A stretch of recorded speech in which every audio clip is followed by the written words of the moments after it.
Okay, I'm glad you two are here tonight. If you do this right, you will get rewarded. On the, well, you don't want to hang around? Fuck you then.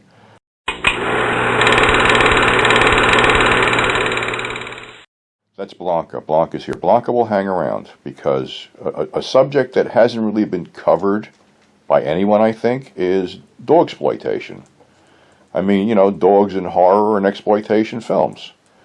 What do you guys think? You remember that one Face of Marble back in the 40s that they used to run on Detective Mystery that had that big Great Dane that used to walk through walls? Hey, pay attention. What's the matter? You remember the killer shrews? When the dogs were all... I would be pissed off if somebody put like a fright mask on me and a fur coat and made me run through the woods chasing people.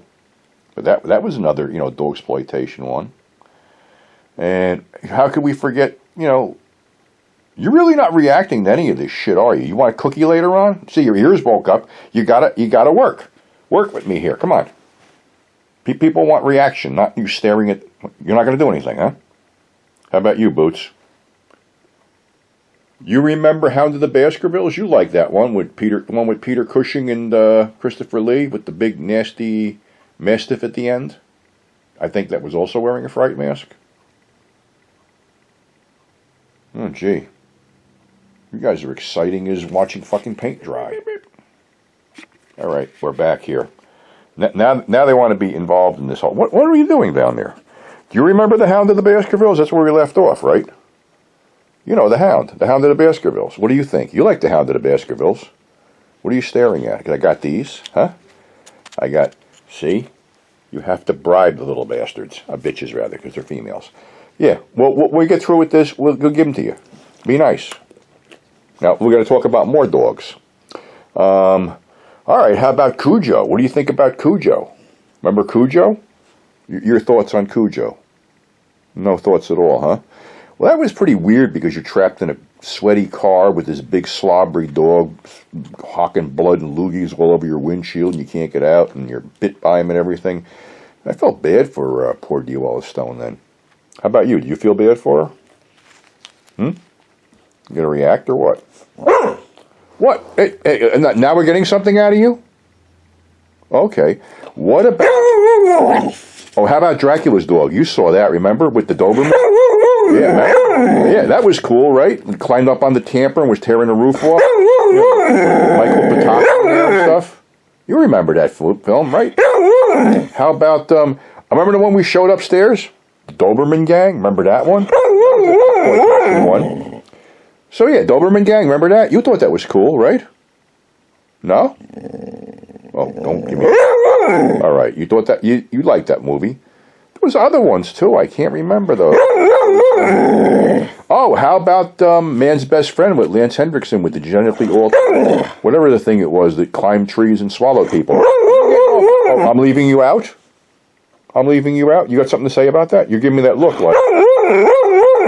Oh, we're getting mouthy here. And any closing words? Okay, that's going to be our dog exploitation thing, I guess. Well, we'll see you next time. I think this was a good idea. No, leave me alone. All right, here, take the biscuit. That way, see, I'm not abusing the animals. The animals were, you know, no animal was harmed during the filming of this video, only my rug with crumbs on it and stuff. So, yeah. Well, that's for our dog exploitation thing. How many films did I even go over? Maybe 5? Well, whatever. You know, Doberman Gang, that was a cool one. Like I said, Cujo was another cool one. Dracula's Dog was an offbeat cool one. And then, you know, like I said, you go back to the 40s with Face of Marble with that big, nasty-looking, what was it? Great Dane that was walking through walls and stuff. Yeah, there's cool dog films. Only a few of them, though, with, you know, is related to horror and exploitation and stuff. Oh, then there was that, you know, there was a David McCallum one. I think there was one called The Pack. You know, a lot of the stuff went straight to video because it was bad enough you paid to see giant rabbits hopping around at Night of the Lepus, but to see, you know, an onslaught of dog films in the theater, I don't think that would have really worked. So, all right, this is 42nd Street Pete saying, I don't know why the fuck I actually did this, but, well, we'll see. Bye. Yeah, I'm not smoking because it's early in the morning yet. Still suffering from last night's smoking fest. But anyway, a couple questions had been asked of me after I had done, the little clip I did on the Stag Films and things like that. The question was, how did I wind up selling porn? Well, here's the thing. I grew up in the 60s. You go to school in the 60s, sex education was basically non-existent. I mean, they would basically show you this crappy black and white birth of a baby film, and that was supposed to be your sex education, so to speak, which was fucking ridiculous because it was taught by gym teachers. So, back in the day, there were certain little venues where you could pick up Stag Films, this nifty little black and white 200-foot reel, grainy and whatever. This was your Stag Film. There was a guy on Main Street in Orange. He was a balloon vendor. They sold like those helium balloons and stuff, but he also sold French ticklers, fake Spanish fly pills, and the aforementioned Stag Films. So, they sold these things for around $10, $20, whatever they could get for them, because basically back then they were illegal. You could basically go to jail for selling an 8mm Stag Film. So, I was buying these films from various sources for, the $10 price tag, because that was basically our sex education. We'd get a film, get a whole bunch of guys to come over. One guy would, stand guard at the door so your parents couldn't come in, and they'd watch this, 10-minute Stag Film. So that was your sex education. Then, after a while they become boring, so you got to flip them, so I'd start selling them. And then we go back to the era of 8-track tapes, which my mentor, Terrible Tom, was selling. And when I was picking up some tapes, I looked on a top shelf, and there was those telltale white boxes with these reels in them. So, if I remember right, black and white was $5. Color was, I think, around between $8 and $10. Alright, so I'd buy a bunch of these damn things. Again, we'd get a bunch of people together, watch them, and then I'd, rewind them and sell them. That's how it started like that. As a result, I have been typecast for my whole fucking life for being a smut peddler, which I really don't give a shit because it's paid my bills and nobody ever got hurt. So now we sort of segue out of this whole thing and into the late 70s, early 80s when videotape became available. And as a kid, I always envisioned that somehow, some way, you're going to be able to watch a movie on your TV. Of course, going back again, we had the 8mm horror films, Castle films, which were cut down versions of the Universal classic monster movies, and Ken Films, which released cut down version of the American International monster movies and things like that. So the thought was always in my mind, and of course, when videotape hit the scene, it became a reality. People wanted to own their own movies. So, of course, first VCR I bought was like $800, weighed about 90 pounds, had a fucking wired remote, and the first 2 tapes I bought were from Video Shack over in New York, simply because it was open till 2 o'clock in the morning, and we went over around midnight, and I bought Assault on Precinct 13 and Night of the Living Dead for $59.95 a piece. Cool. So, now I'm into collecting movies, and starting a little business doing this, because what I used to do is I used to go hit video stores that were basically going out of business, and I'd give them my number and say, when you get down to the end, give me a call and I'll make you an offer. Well, the reason I did that was because basically the stuff they couldn't sell at that point was the horror movies, and the cult movies and things like that. Of course, the mainstream shit right away. So I'd go in, make them an offer, and that's how I started selling videotape. But of course, I knew where the money was going to be in the porn. So I had to find a connection to, sell porn. I contacted Caballero out in California. I had a partner, we were going to open a video store, but unfortunately, I didn't know at the time that my said partner was a porn addict, and he ordered $500 worth of tape. The 60-minute features were $30 a piece, and the full-length Caballero features were $60 a piece. suggested retail $99.95. All right, so we got this stuff. Back then, the minute you went into a town and said you were going to open a video store, the first thing they would say is, you're going to have adult stuff, and you'd say yeah, and then you couldn't do it. So being that now I'm stuck with $500 worth of his shit and nowhere to go, I decided the only way I'm going to get my money back and his money back and then get rid of his ass is to copy these damn things. So what I did was I got 2 VCRs, I copied 3 movies on a tape, sold it for $20, and after a period of time I got my money back. So with him out of the picture, I decided, you know, I got to find a place where I can get this stuff. So I found a guy down in South Jersey, Neptune, I believe it was, called Video, what was the name of the thing?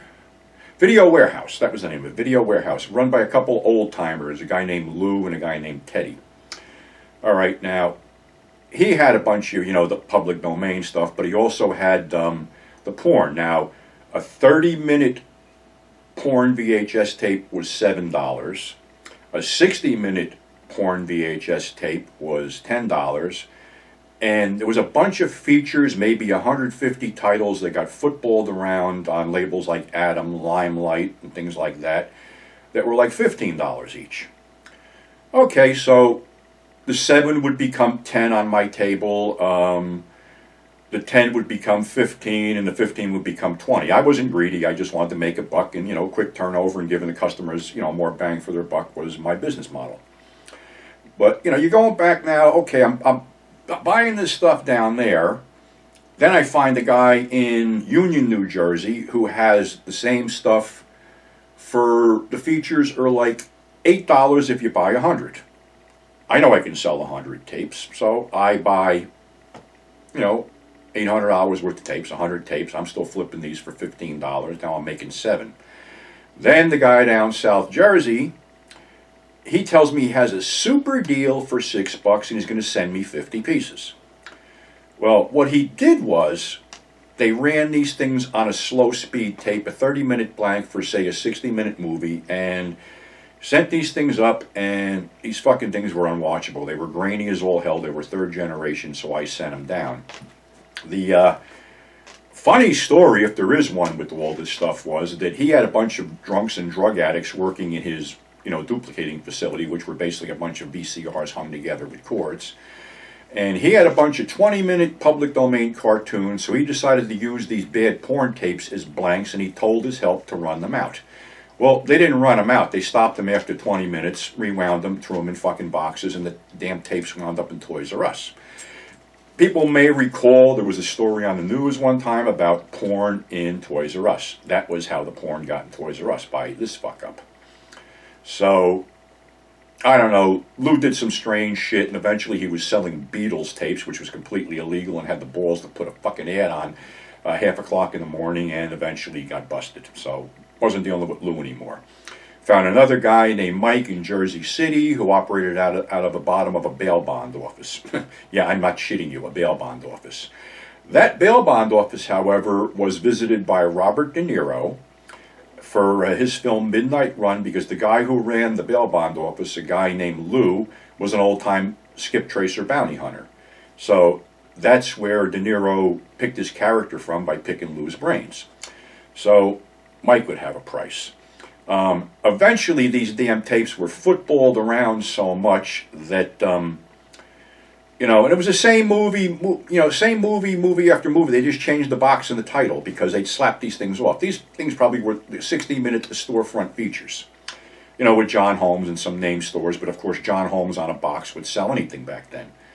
So after a while, it was sort of like I had to up my game, for lack of better words, because, you know, people were tired of buying the same tired shit. So I found another place in New York, New York City Liquidators, Norman Brill. Of course, they're spoken about that many times, where he had a good price on these damn things, but I wanted other things that would sell better. And of course, there was a bunch of upheaval in the industry then. People were bailing out, so, you know, you would catch deals like VCA movies. If you bought, you know, the grab bag box of 50 pieces, they'd be $3 a piece. Some stuff went down at $2.50. Some stuff went down to $1.50.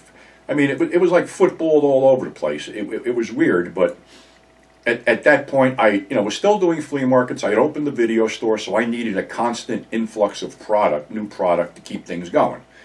And I basically based my purchases on how hot the box was, and I also had to base my purchases on that Ron Jeremy's name or image wasn't on the box, because the customers in my store fucking hated Ron Jeremy for some reason. So Ron was like the kiss of death for my store. But we kept it up. There were midnight video, video exclusives. We got all kinds of stuff in. Then they had they came out with the 2-hour compilations of nothing but scenes. The 2-hour compilations turned into 4 and 6-hour compilations. It's just weird how history repeats itself, because when you look at shit today, everything's just like scenes. So it pretty much went back to a 10-minute loop scenario. Always made money doing this. I mean, I honestly can say that me having a video store and selling all kinds of VHS product, I never lost a dime. Broken tapes could be repaired. Tapes without boxes I get a lot when I bought out video stores. So Norman had a bunch of tapes without boxes too, but the whole thing was sometimes I get a lot of empty boxes when I bought out a store missing tapes. So I would keep a list of the boxes and go to New York City Liquidators and park my truck in a lot, because the guy knew I was shopping and charged me $20 for the whole day, which wasn't bad back then. And then I would just browse through his endless fucking piles of loose VHS tapes without boxes and match them up to my list of boxes. So a $1 purchase would become a $10 sale in my store. When we got to the point where the store and the flea market I was operating out of was going to change hands and close down and shit like that, I noticed that sales were declining. There's just too much product out there, and they were being footballed out all over. So sadly, I had no choice. I had to close down, because instead of getting $10 a tape now, I was lucky if I could sell them 2 for $5. So after that, it was like, okay, what do you do? And then Norman offered me a job, and I went over to New York City Liquidators to become the manager of his adult department. And that's a story for another segment of Grindhouse Purgatory. So we'll see you when we come back with that.